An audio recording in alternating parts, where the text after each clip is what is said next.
Hi guys, it's Naked Chef here. Today I will try to do the first attempt of making Chinese dumplings stuffed with the pork meat and some vegetable. So for the dough, because I made it from the scratch, it's actually here. It's now rested. Now you can see it. So for the dough, I made it half kilo of flour, normal flour, 260 milliliter of room temperature of water, and I just knead it, like mix it together. It has to be a little bit tough, the dough, because then it's easier to work with and to close the dumpling, sorry.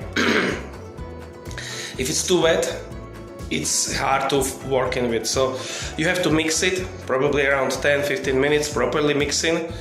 Then you need to rest it, as I do it, underneath the wet cloths and covered for around 2 hours. The more rest the dough, it's more flexible. So thank you.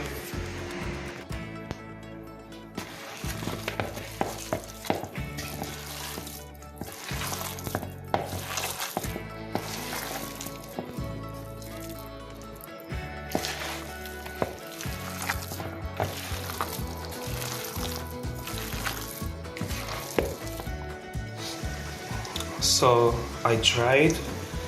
It's actually first time, so I apologize for the quality, but they look like these ones. Maybe yours will be better. So the dough is quite nice, so you can work with easy.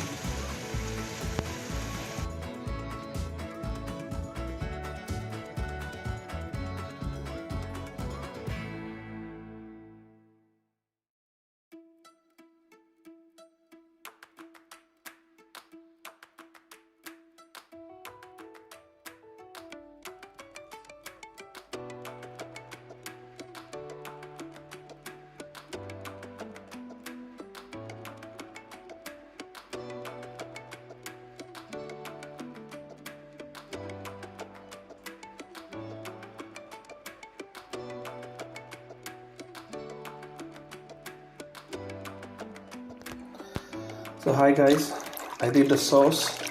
I'm not saying it's original Chinese recipe, but it's my recipe. So I used soya sauce, honey, juice of 1 lime. I'm gonna put some garlic, and I have only herbs. What I have at home is chive. So I will put it in and mix it and let it rest it and let it work. You can put some chilies, fresh chilies, or sesame oil if you have it.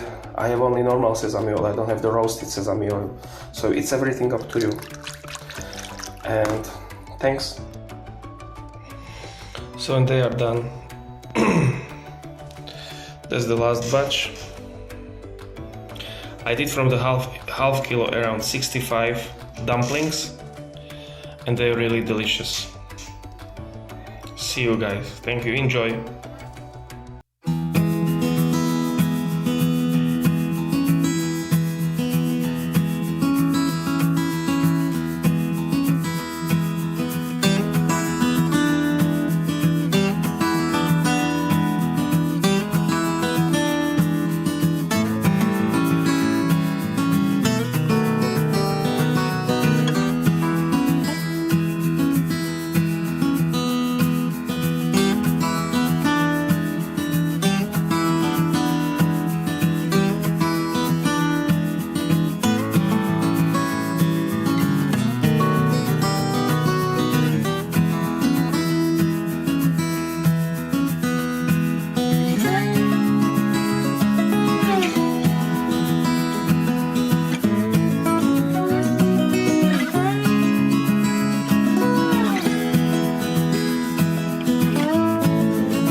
Hello, I am Chef Diane DeMeo and welcome to my kitchen. Today we are making a gluten-free, Chinese-styled boiled chicken.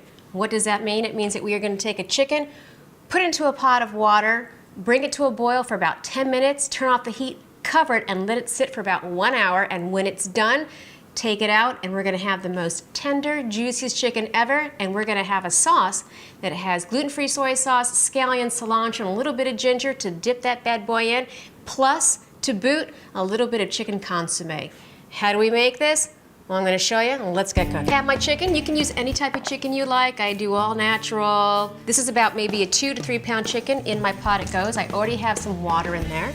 Now on top of that, I am going to add some five spice, not too much. I'd say about 1 tablespoon of five spice. I like me some star anise, so I'm going to go in with 1 bow and a little onion for flavor, not too much. Put that in, about 1/4 of an onion. Some garlic. Now if you had some lemongrass, you can go ahead and use lemongrass with that also. If you want to use some like Asian basil, which is also very good, you can put it in. We're just going to do it this way. Garlic, smash, 4. And I've got about, I'd have to say, 1 gallon of water in with my chicken. And some ginger. Peel it, get those nubs off. Bye-bye, bye-bye, bye-bye. So cut it into some pieces. And I always like to smash things, not because I'm violent, but because smashing gives me not only a sense of well-being, but it also kind of gets the juices and the oils out and allows it to infuse into the water more. That's set. I'm going to add just a tad bit of salt, not too much. And that is all. I'm going to get on the stove, get in a high boil, 10 minutes, turn off the heat, cover it, and we're going to be ready for chicken. While the chicken is on the stove, getting ready to go for a big boil, we're going to make our gluten-free dipping sauce. I have here some organic gluten-free soy sauce, which is less sodium. It's like a tamari. And we're gonna go in about with, okay, doggy pucky, half a cup. Okay, now here comes the fun part. I like to have a little flavor of onion, but I don't like to have the onion inside of it. So I take a little microplaner, or a grater, whatever you want to call it, and I, without getting my knuckles, get a little onion juice in there. And I do the same thing for garlic. Love the flavor, we don't want it too strong. So maybe just a little bit of garlic. That looks like it's about enough. Next, we want to do the same thing for some ginger, but I like the flavor of ginger in this, so I'm going to do a little bit more than just a smidgen. And here we go. Get some nice garlic, onion, ginger in here. You can use this basically with anything. You could make this for dumplings, or you can add this for a little bit of stir fry. You could add this to your rice on top. Anything. All right, so got my scallions. We're gonna give that a nice little chop, add it in there. I say the more scallions, the better. All right, that's about enough. That's about a half a cup, and it goes. And next, cilantro. Now, a lot of people think that cilantro is like for Latin flavors, but cilantro can be used in Asian cooking because a lot of Asians use cilantro. There's different types. So I've got about a 1/4 cup here as well. In it goes. And guess what? That's it. That's the sauce. Let it infuse for a little while.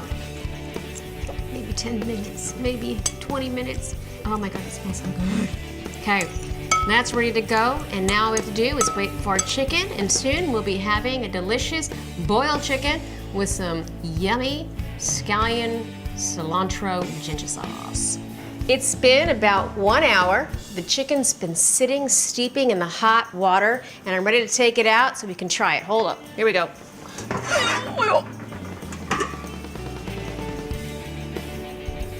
Yes, sir. All right. So I'm gonna fish out that chicken. Come on, baby. There it is. And while it's sitting there, I'm going to get some of this broth ready for me too, like a consomme right in that little bowl there. It smells like a chicken pho. And let's give this some accoutrement.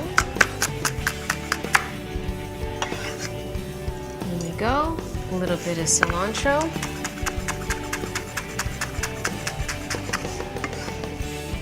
And a little bit of basil.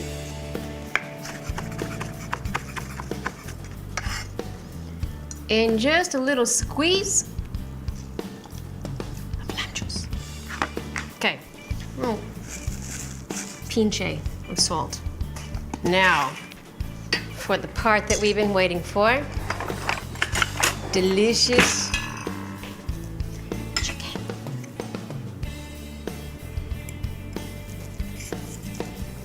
Oh, look at that. Look at it. I look at it. Okay. Right. Oh my gosh, so good. So let's get some of that chicken on that plate. We're just gonna do a little bit like that for now. Okay, maybe a little more, because I am a little greedy. There you go, just like that. Now, we're going to wait for it. Some of this delicious gluten-free scallion ginger cilantro sauce right on there, like that. Little drizzle. Yeah, baby. Boiled chicken in an Asian broth with a ginger scallion cilantro sauce, a little bit of consomme with all the accoutrements. So I'm ready to taste this, but we're gonna taste it two different ways, right? We're gonna steal a little piece from here, and I'm gonna do what they call a dunk-a-dunk. Dunk-a-dunk. Okay, yeah. Okay, and now for the real prize. Going in for the kill. And in we go. Lots of touchdown dance. So good, so tender, so juicy. The dipping sauce gives it extra added flavor. And this I'm gonna eat, and I will say goodbye to you now, and I'll see you next week with another super tasty dish.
Chinese American specialty egg rolls, which is actually pretty simple to make at home.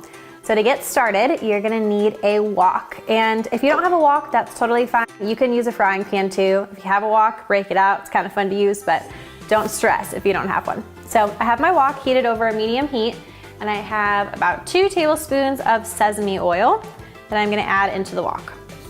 I also have 1 1/4 cup of bean sprouts. So these are soybean sprouts. They're a little bit bigger than the bean sprouts that I normally use, but they were all I could find this time.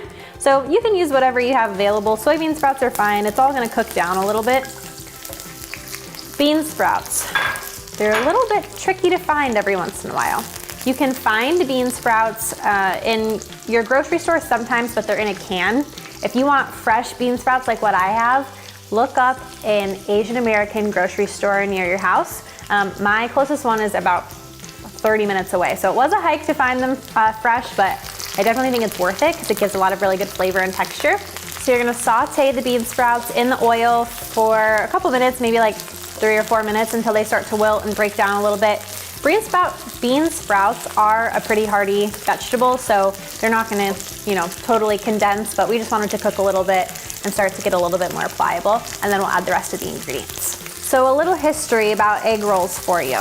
If you watch my video of how to make crab rangoons, I also have a video of that on my channel. We talked a little bit about how crab rangoons are served at Chinese restaurants, but they don't actually have any basis in Chinese culture. Egg rolls are kind of half and half. So the concept of an egg roll is popular in China, but it's not necessarily the egg roll that we serve here in America. So egg rolls in China are a little bit smaller, and they're more resemblant of like the spring rolls that we eat here. So they're a little smaller, the outside is a little bit different. This version of egg rolls that we're making is kind of an American concept, but it does have roots in Chinese culture. So our bean sprouts are starting to cook a little bit, which means that we're gonna add the rest of the egg roll filling ingredients. I have a 1/2 cup of green onions, a 1/2 cup of mushrooms, a 1/2 cup of bamboo sprouts, which I also picked up at the Chinese grocery store, and a 1/2 cup of cooked chicken. So I used like a rotisserie chicken. If you wanna use a little bit more of a traditional egg roll recipe that you might get at a Chinese restaurant, you can either omit the meat altogether, or the most popular type of meat to use in egg rolls when you get them at restaurants is pork. So you can also use pork if you'd like to. Lastly, I have about 1 teaspoon of Chinese 5 spice, which is a combination of 5 popular Chinese spices. So I'm gonna add that into the filling as well. And because everything is pretty much cooked, like we'll wanna cook it until the mushrooms start to cook through a little bit, but the chicken's already cooked, so you don't have to cook this for very long. Maybe just saute it for 5-6 minutes until everything's warm and the mushrooms start to show that they're cooking on the outside. So you can see everything looks pretty cooked in here. I looked at the mushrooms, they seem to be cooked through, so that means that our filling is actually done. So I'm just gonna transfer this into a smaller bowl so that it'll be easier to work with, not so hot.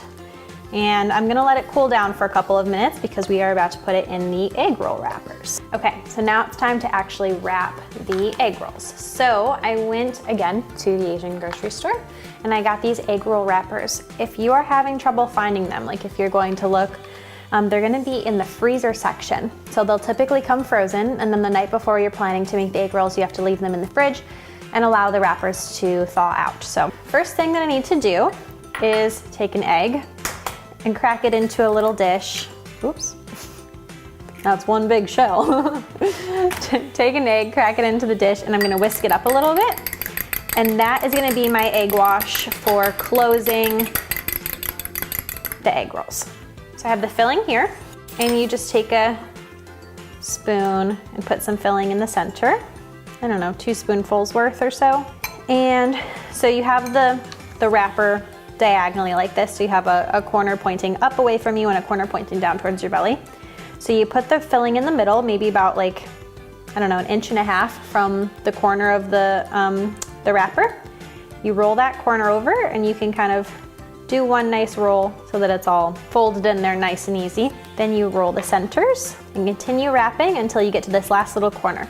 Then you have your egg wash here, so you can dip your finger in the egg wash, put a little bit of that egg on the corner, and continue wrapping all the way, and that is gonna seal the egg roll. So here's a fun fact about egg rolls. They're not actually called egg rolls because there's egg in the filling recipe, and they're not called egg rolls because you use the egg to seal them. They're actually called egg rolls because egg roll wrappers have egg in them, whereas spring roll wrappers do not. Okay, so to actually cook the egg rolls and to get them nice and crispy on the outside like we're used to, I have about maybe a 1/2 inch of vegetable oil heating up in this pan. And I'm just gonna add the egg rolls in there. Again, the inside's already cooked, so we don't need to cook the inside, we just need the outside to get nice and crispy. You can see them start to bubble, so we just need to wait for them to get crispy and brown on the outside, and then we'll remove them over here to a paper towel lined plate to collect any of the excess grease. So when you're cooking the egg rolls, something good to note is because the middle doesn't have to be cooked, like there's nothing that's raw in the middle that needs to be done, you only need to cook the outside. So the faster that you cook the outside, the less grease the egg rolls are gonna hold. So if they're taking a long time to cook, maybe turn up the heat a little bit because you just need the outside to cook as fast as possible so that you don't have greasy egg rolls.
So let me show you what you're going to need. You're going to need 16 ounces of coleslaw, and I am using the mixture with cabbage and carrots. You're also going to need a bunch of green onions. You're going to need a packet of the Oriental flavor ramen noodle soup, a tablespoon of butter. You're also going to need some red wine vinegar, some soy sauce, olive oil or oil of your choice, some sliced almonds or slivered almonds will work as well, and then you're going to need some sunflower seeds. So I am going to get started prepping everything. The first thing that I'm going to do is to toast my almonds and my butter in a skillet and get those all nice and toasty. And in the meantime, I'm going to get my green onions all chopped up and ready to go, and I will be back to show you next steps. Okay, so in the bowl, I have the toasted almonds, that bunch of green onions, I have the sunflower seeds, the crushed up ramen noodles are at the bottom of the bowl, and then of course the cabbage. So the cabbage was a 16-ounce bag, and I added about 75% of it because I think it might be a little bit too much. So I'm getting ready to make the dressing mix, and let me show you what I'm gonna do. I just have a small bowl right here, and I'm going to add in my oil. Now I'll be sure to link the recipe in the description of this video, so you'll have it. So that is my olive oil.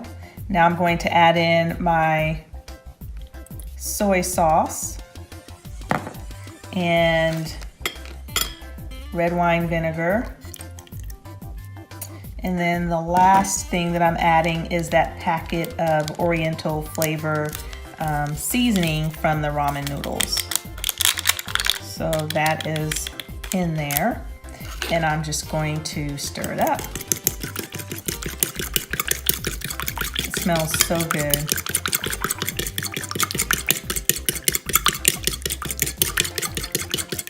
And this recipe literally took about 10 minutes, and that's stretching it. So here it is. All right. So now I'm just going to pour it over into my bowl here.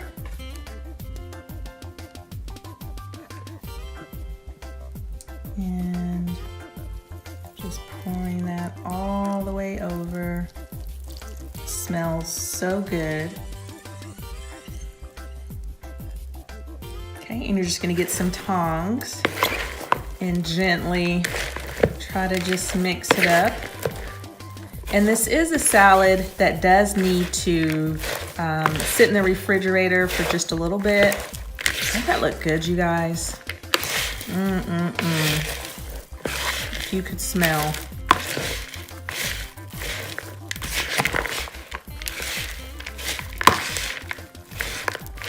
Okay, so I think I've mixed this well enough. So I'm going to let this sit in the refrigerator for probably maybe 45 minutes or so. Kind of let the flavors come together, and then I'll come back and show you guys what it looks like. Hey guys, so here is the salad. It has been in the refrigerator probably for about 30 minutes, 45 minutes or so. And here it is. And so I did end up adding the rest of the cabbage. Even though it looked like it was gonna be too much cabbage for the dressing, it really wasn't. And so here it is. I'll get a close-up view for you guys. And it is really, really good. So if you like savory things and you like Asian flavors, you'll definitely like this. You could add a little bit of sesame oil to it to give a little bit of sesame flavor as well. But it's really good, very tasty. I'm really happy with how it turned out. So anyway, I hope you guys enjoyed this video. If you did, please make sure to give it a big thumbs up. And if you haven't subscribed to our channel, I hope you'll do so. See you guys next time.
Hi there and welcome back to Pinch of Cooking. Today I will show you how to make this really refreshing and light Asian cucumber salad. I make it all the time in the summer as a barbecue side dish, and it comes together quickly, and what I like best is that it's made 2 hours ahead of serving, which gives me plenty of time to work on my main dishes. As always, full list of ingredients and recipe is in the description of the video. I will start by peeling and removing the seeds from the cucumber. Both peeling and removing the seeds is optional, and it really depends on what kind of cucumber you have. In my case, these cucumbers have kind of a tough skin and seeds, so I will go ahead and remove them. To remove the seed, just cut the cucumber in half and scrape the seeds out with a spoon.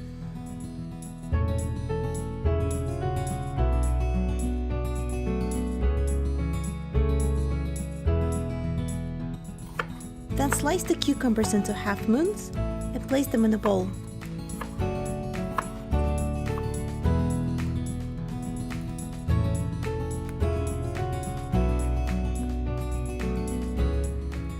For the red onion, I'll cut it in half and slice the red onions as thinly as you can. The thin slices will absorb the marinade much easier.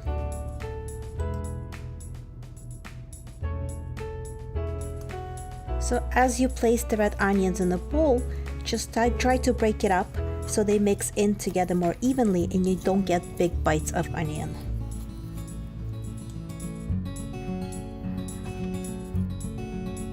Now let's work on our Asian-inspired dressing. Add 1/3 cup of rice vinegar, about 1.5 teaspoon of toasted sesame oil.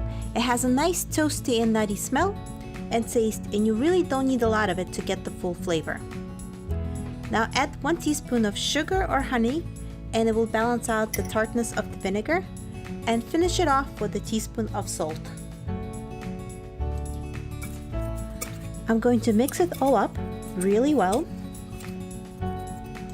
And now for the final touch, I'll add sesame seeds. I'm adding white seeds and black seeds. Now you don't need both colors, but it does look really pretty together. Give it a good mix again. And now we're ready to cover the salad and place it in the fridge to marinate for about 2 hours.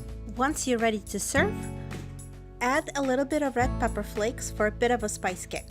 Now this is optional, but I think it really elevates the flavor. And I'm gonna hit it with a little bit more sesame seeds. And now we're ready to eat. If you enjoyed this recipe, please hit the like button and let me know what you thought about this recipe in the comments.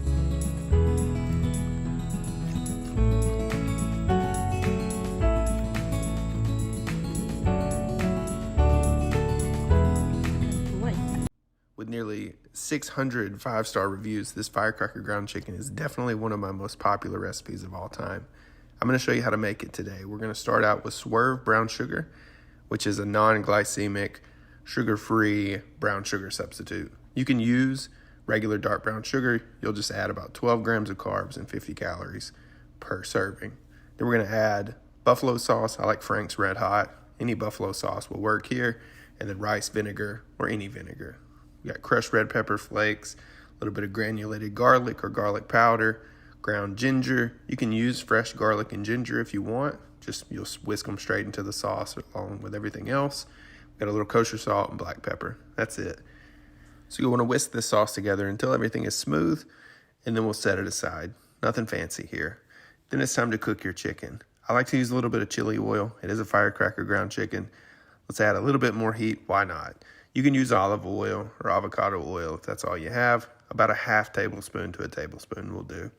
I'm using 92.8 ground chicken here, but I've used everything from 99% lean ground turkey to ground beef. You could even use ground pork.